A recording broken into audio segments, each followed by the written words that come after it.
जी मित्रों, क्या हाल चाल। मजे में रहा करो यार। देखो भाई, कैट निकल गया है, ठीक है। बहुत ज्यादा मेरे को पता है कि बहुत टफ आया था इस बार, और टफ आया था, लेकिन यार वो सबके लिए आया था, ठीक है। अब यार उस चीज को लेके अभी तक मत रहो भाई। सारे कोचिंग वाले भाई, इन्फ्लुएंसर, सब इस चीज को पता नहीं यार, अब व्यूज और उसके लिए इसी पे ही वीडियो बनाए जा रहे हैं। मतलब आगे क्या चीजें हैं यार। अब भाई आगे और भी एग्जाम्स है भाई, तुम्हारा जैट हो गया, स्नैप हो गया, उनके बारे में कोई बात नहीं कर रहा, बस अपने व्यूज के पीछे ही पड़े हुए हैं। मैं भी बता ना सकता था कि भाई स्लॉट में भाई ये टफ आया, ये कैट तो बहुत अनफेयर है, ये सब है, पर इससे बोलने से क्या फायदा, किसी का कोई फायदा ही नहीं है भाई। नेक्स्ट स्टेप है भाई, दूसरे एग्जाम्स को देखो यार, उन दूसरे एग्जाम्स को टारगेट करो।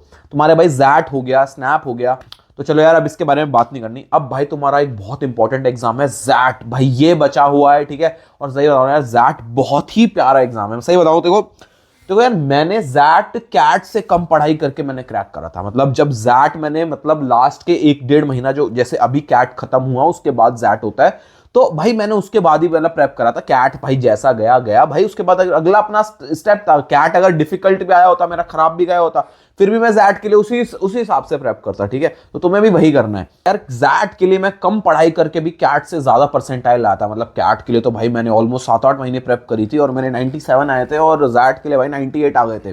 बट वही वाली बात है, थोड़ा बहुत सिमिलर है जैट और कैट, लेकिन भाई कुछ कुछ लोग बोलते हैं जैट ज्यादा बहुत डिफिकल्ट है भाई, कैट से बहुत डिफिकल्ट है। भाई ऐसा कुछ भी नहीं है।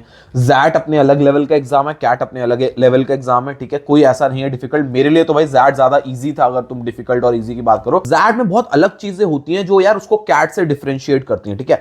तो जैट एक 3 घंटे का एग्जाम है, ठीक है। मतलब तुम्हारे पास एक अच्छा खासा टाइम रहता है, ठीक है। तो यहां पे तुम्हें जल्दी अटेम्प्ट करने में उस पर ध्यान नहीं देना भाई, आराम से क्वेश्चंस पिक करना है और आराम से एक्यूरेसी पे अपना ध्यान देना है। 3 घंटे का एग्जाम है, और सबसे अच्छी चीज है भाई, सेक्शनल तुम जंप कर सकते हो, इस सेक्शनल से दूसरे सेक्शनल पे जा सकते हो। सबसे सही चीज होती है इसके अंदर, कौन कौन से भाई 3 है इसके अंदर, वीए और एलआर मिक्स आती है। मतलब वीए के साथ क्रिटिकल रीजनिंग और ये सब ग्रामर, पोएम्स और ये सब चीजें आती हैं। एलआर में मतलब क्रिटिकल रीजनिंग ज्यादा आती है, ठीक है। वो एलआर, कैट वाली एलआर नहीं होती।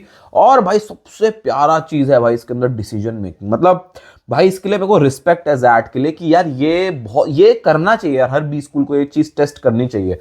ये भाई तुम्हारी एक लीडरशिप पोटेंशियल टेस्ट करते हैं। तो ये तुम्हारा थॉट प्रोसेस चेक करता है कि भाई तुम कभी भी किसी भी कंपनी में जाओगे तो तुम अच्छे अच्छे डिसीजंस ले सकते हो या नहीं ले सकते, ठीक है। इसके अंदर देखो क्या क्या चीजें होती हैं, थोड़ी बहुत चीजें दिमाग में रखते हैं हम कि भाई हमें मॉरली सही होना है, हमें कंपनी के लॉन्ग टर्म प्रॉफिट के बारे में सोचना है, और भाई हमें कोई जो र्यूमर अफवाह फैली हुई है हमें उस पर ध्यान नहीं देना। बहुत सारी चीजें होती हैं इस पे यार। एक मैं डिसीजन मेकिंग एक बहुत तगड़ी चीट शीट बनाऊंगा, उसके लिए मेरे को थोड़ा सा टाइम चाहिए, क्योंकि यही एक सेक्शन था जहां पे भाई मैंने एस करा था। यहाँ पे मेरे 99 प्लस आए थे। जैसे कैट पे मेरे वीआर, सबको पता ही होगा कि मेरा फोर्टे था। जैट में भाई वीआरसी से भी ज्यादा मेरे डिसीजन मेकिंग में 99 प्लस आए थे। वीआरसी में 98 आए थे, वीएएलआर में। उसमें बताऊंगा इसमें क्या क्या कैसे मेरा एक्सपीरियंस रहा था। सारे लोगों के अंदर ये होगा कि यार हम जैट के लिए प्रिपेयर कहां से करें, कोई अच्छी रिसोर्स है क्या, कोई अच्छा जैट का कोर्स हमें मिल जाएगा क्या यार, कहीं से करें। भाई तुम्हारे लिए बहुत बड़ी खुशखबरी है। मतलब एक कोर्स तो मैं बता रहा हूं, और भाई ये फ्री कोर्स है। हाँ मतलब भाई फ्री में निकाला है ये कोर्स, क्योंकि कैट बहुत ज्यादा खराब चला गया। तो भाई आई क्वांटा ने इनिशिएटिव लिया है कि उन्होंने अपना जैट का कोर्स भाई फ्री कर दिया। फ्री मतलब 9 रुपए की एक एंट्री फी है भाई, ये तो मिनिमल है। 9 रुपए में तो क्या ही आता है आजकल। तो भाई 9 रुपए में इन्होंने अपना कोर्स निकाला है जैट का। जैट के कोर्स के अंदर तुम्हें मिलेगा क्या क्या भाई, देखो 1 महीने की ना ये तुम्हारी रिगरस प्रैक्टिस करवाएंगे पूरी ढंग से। इसके अंदर भाई इनकी 100 प्लस आवर्स की लाइव क्लासेस होंगी, ठीक है, 100 प्लस आवर्स की। प्लस इसके अंदर तुम्हें डीआई क्यूए, डीआई जो इनमें आता है, क्यूए और डीआई मिक्स आता है जैट में, ठीक है। वीएएलआर जो मैंने बताया ही है, और डिसीजन मेकिंग जो सबसे बड़ा गेम चेंजर है भाई, इनकी क्लासेस और इनकी कॉन्सेप्चुअल वीडियोस मिलेंगी। वही मैंने बताया यार, डिसीजन मेकिंग के तुम्हें कॉन्सेप्ट्स क्लियर होने चाहिए। इस चीज के अंदर ना तुम्हारी प्रैक्टिस से ज्यादा ना क्रिटिकल रीजनिंग काम आती है। जैसे पोएम्स हो गई, सीआर के अलग क्वेश्चंस आते हैं, इवन डिसीजन मेकिंग में भी, ठीक है। तो भाई इसकी भी प्रैक्टिस होगी। जो 10 पोएम एक्सप्लेनेटरी वीडियोस ये दे रहे हैं भाई, वहां पे तुम्हें क्या कहते हैं, जो भी पोएम्स है उनकी प्रैक्टिस करवाएंगे। 1000 प्लस से भी ज्यादा प्रैक्टिस क्वेश्चंस तुम्हें मिल जाएंगे, जिसके अंदर पूरे एकदम जैट स्पेसिफिक क्वेश्चंस तो तुम्हारे होंगे ही। और भाई सबसे इंपॉर्टेंट क्या हुआ भाई, मॉक टेस्ट। भाई मॉक टेस्ट भी फ्री दे रहे हैं क्या भाई, मॉक टेस्ट भी फ्री दे रहे हैं। मॉक टेस्ट भी भाई तुम्हें 7 फुल लेंथ मॉक्स फ्री मिलेंगे, और जो इनके तीनों सेक्शंस हैं इनके 3 सेक्शनल टेस्ट भी तुम्हें फ्री मिलेंगे। भाई इतना सब कुछ ये फ्री में दे रहे हैं भाई तुम्हें। मतलब फ्री में क्या, वही 9 रुपए में दे रहे हैं, ठीक है। ये सारी चीजें फ्री नहीं, 9 रुपए एक वही एंट्री फी। तो वही वाली बात है। तो भाई इसका यार जितने भी एस्पिरेंट्स है ना भाई, पूरे ढंग से भाई ढंग से फायदा उठाएं।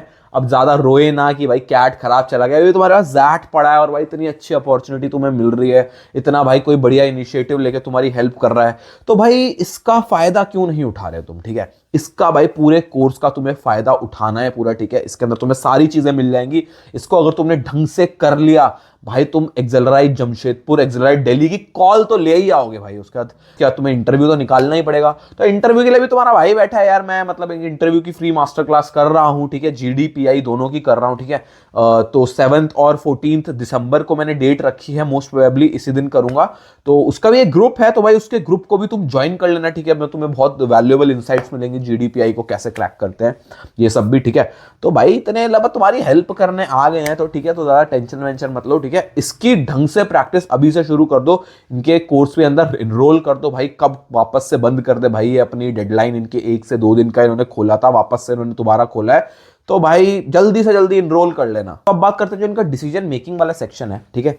इसके अंदर क्या है, मतलब भाई ये एक गेम चेंजर है भाई। देखो तुम्हारी जैसे कैट, ऑलमोस्ट कैट से सिमिलर क्या है, क्यूए इसके अंदर है, ठीक है। क्यूए और डीआई भी तुम मानो, डीआई के अंदर भी भाई क्यूए के ही कॉन्सेप्ट्स लगते हैं।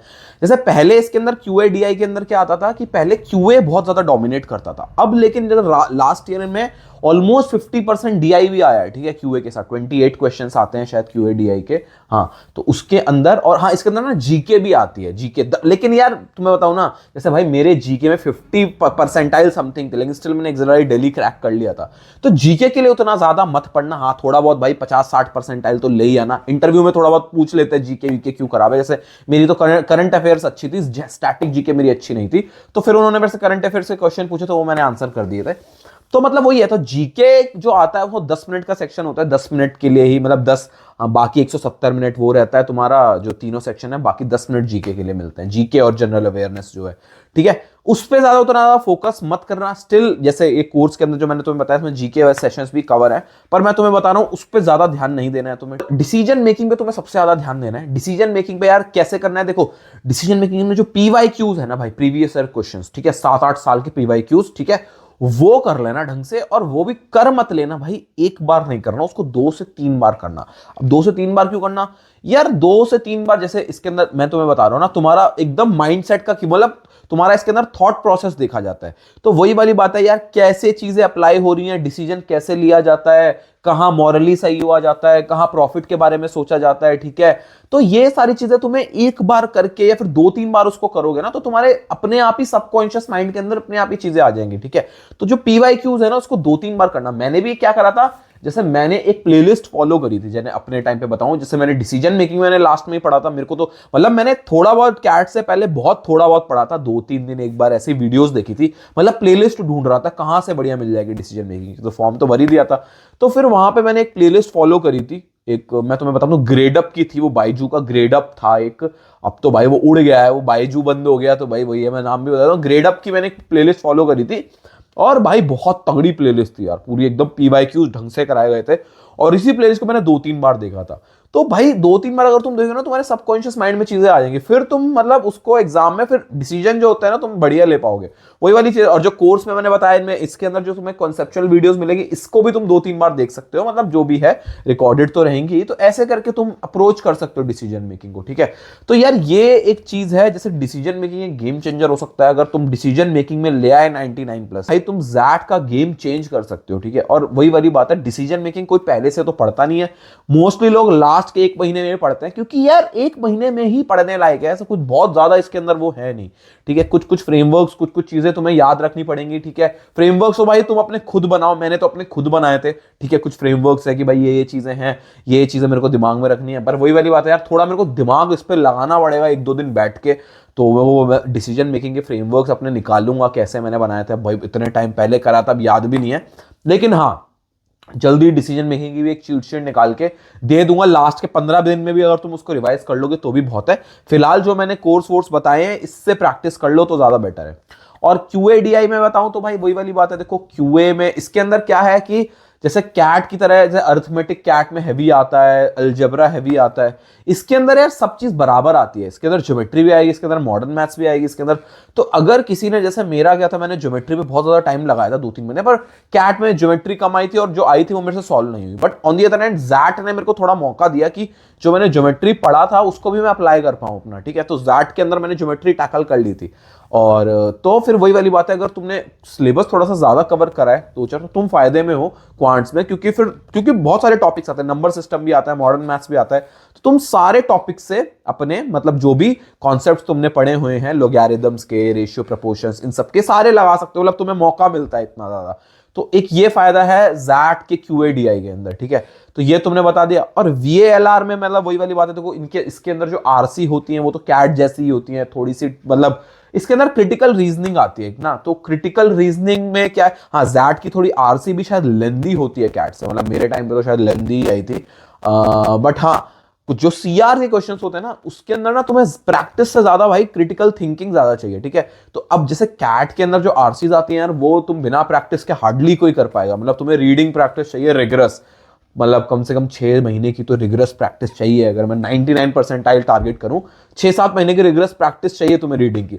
But on the other hand critical reasoning में ऐसा नहीं है।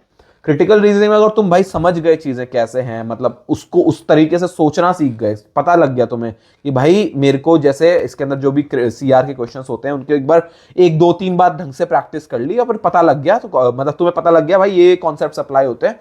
उतनी ज्यादा प्रैक्टिस नहीं चाहिए रीडिंग जितनी जो रीडिंग में चाहिए। और वही वाली बात है, आधा मतलब 50% रीडिंग होता है इसके अंदर और 50% ग्रामर, CR और पैरा जंबल्स और मतलब यही सारी चीजें रहती हैं, ठीक है। तो वही वाली बात है। प्लस वही वाली बात है, जैट के अंदर भी तुम्हें ना बहुत ज्यादा अटेम्प्ट नहीं करने, कमी अटेम्प्ट में भी तुम्हारी अच्छी परसेंटाइल बन जाएगी, ठीक है। और इसके अंदर एक और चीज होती है कि यार मतलब अगर तुम क्वेश्चंस छोड़ दोगे इसके अंदर, जैसे 8 क्वेश्चंस तुमने छोड़े, उसके बाद मतलब उसके बाद तुम्हारी क्वेश्चंस छोड़ने पे भी नेगेटिव मार्किंग होती है, बट वो बहुत मिनिमल होती है, 0.10 होती है वो, शायद -0.10 ऐसे करके माइनस मार्किंग में। तो उस पर इतना ध्यान मत देना कि यार अगर मैं अब छोड़ रहा हूं तो मेरे 0.10 आ रहे हैं, अगर मैंने 10 क्वेश्चन छोड़ दिए तो भाई मेरा कितना, क्या कहते हैं, -1 चला गया भाई। तो उतना ज्यादा नहीं सोचना भाई, ठीक है। क्योंकि भाई तुम्हें फिर भी कम ही अटेम्प्ट करना है, ज्यादा अटेम्प्ट नहीं करना है इसमें, क्योंकि तुम्हारे पास अच्छा खासा टाइम है। तो वही वाली बात है, उस चीज को ज्यादा मत लेना कि यार ये इस चीज का मेरा नुकसान है तो 8 क्वेश्चन के बाद मेरे को जबरदस्ती अटेम्प्ट करने हैं, भाई वो भी एक ट्रैप है। मतलब वही वाली बात है ना, हर कोई एग्जामिनर जो भी चाहता है तुम्हें ट्रैप में फंसाना चाहता है, पर तुम्हें अपना दिमाग भी लगाना है भाई, उस ट्रैप में नहीं फंसना। 0.10 माइनस से और कुछ फर्क नहीं पड़ता, ठीक है। बट गलत कर दिया तो फिर वही वाली बात है, वहां पे तुम्हारी माइनस मार्किंग तो होगी ही ना, तो वो ज्यादा नुकसान देगा, ठीक है, जो जैट में भी माइनस मार्किंग होती है। तो वही वाली बात है। तो यही सारी चीजें थी, ठीक है, जैट के लिए। बाकी तो वही है यार, प्रैक्टिस करनी पड़ेगी। जो कैट की प्रिपरेशन है वो तो तुम्हें हैंडी रखनी है, जो भी तुमने फॉर्मूला बुक बनाई है, नोट्स बनाए हैं, उसको हैंडी रखना ही है। उसके बेसिस पे ही अपनी जैट की भी प्रैक्टिस करनी है, QA और RC को लेके, ठीक है। RC जो होती है VALR का, और मतलब LR का मैंने बता ही दिया है बाकी, और इसका डिसीजन मेकिंग का मैंने बता ही दिया है। डिसीजन मेकिंग पे भी थोड़ा और कंटेंट लेके आता हूँ मैं बहुत जल्दी ही, ठीक है। फिलहाल ये जो कोर्स वोर्स मैंने बताया तुमने, और मैंने जो क्या कहते हैं अपना ग्रुप बताया GDPI के लिए भी, वो भी ज्वाइन कर लेना। तो इस सब चीज़ों पे अभी ज़्यादा ध्यान देना, ठीक है। बाकी तो सही है यार, अभी जैट तुम्हारे पास बचा हुआ है, ठीक है। तो जैट पे जान लगा दो भाई, एक्सलराई, जमशेदपुर, दिल्ली जैसे अच्छे कॉलेजेस हैं, प्लस और भी IMT गाजियाबाद, IMI दिल्ली जैसे ठीक था, मतलब ये भी डिसेंट Tier 2 कॉलेजेस तुम्हें मिल सकते हैं इससे भी, ठीक है। XIMB। तो भाई लग जाओ भाई अपने काम पे, ठीक है। कैट का ट्रॉमा साइड में रखो अब तुम, ठीक है, ज़्यादा इस पर ध्यान नहीं देना है। मिलते हैं फिर तुमसे बहुत जल्दी ही अगली वीडियो में। बाय।